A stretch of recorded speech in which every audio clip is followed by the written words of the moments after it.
These are amazing days in Egypt, and tonight the crisis in that nation of 85 million people has deepened. The democratically elected president and his supporters have been rounded up by the military, the constitution suspended, the streets of Cairo still filled with people, and now the country bracing for new protests called for tomorrow by the president's furious Islamist supporters.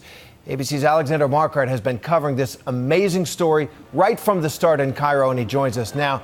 Alex, just first tell us what it feels like today. Is this a country on the edge of civil war, perhaps?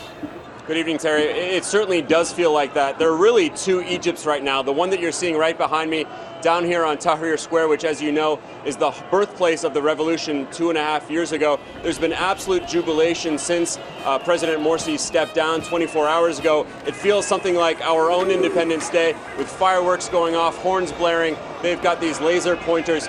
Now, President Morsi still commands a huge level of support among the population. The people who aren't out here on Tahrir Square, the more conservative Muslims who live out on the countryside. And today, a top Muslim Brotherhood official said that this military coup, they're calling it a military coup, would invite violence in the coming days. And tomorrow, the Muslim Brotherhood and their allies are planning counter-protests against the military that they are calling a Friday of rejection. They say they want to keep it peaceful, but things are so tense here that any small spark could set things off.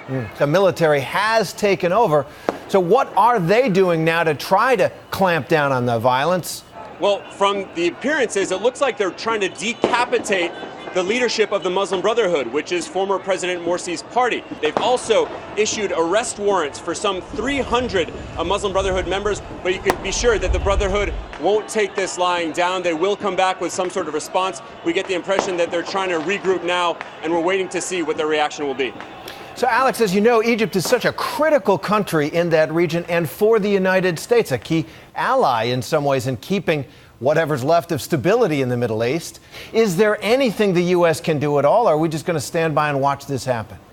Well, it's a very sensitive issue for the U.S. The U.S. has expressed concern. They have stayed away from calling it a military coup like the Muslim Brotherhood has, because that has certain implications. It would cut off funding to Egypt. Now, Egypt gets one of the biggest amounts of funding from the U.S., second only to Israel. They get $1.6 billion a year, 1.3 of which goes to the military. The Egyptian military is going out of its way to make it look like it hasn't carried out a coup. Today we saw it swear in an interim president. He is the top constitutional judge here in Egypt, but everyone knows where the real power lies, and that's with the military.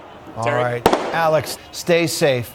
I know you'll be on the story for us all day there. ABC News is going to have continuing coverage of the crisis in Egypt on all of our broadcasts and online.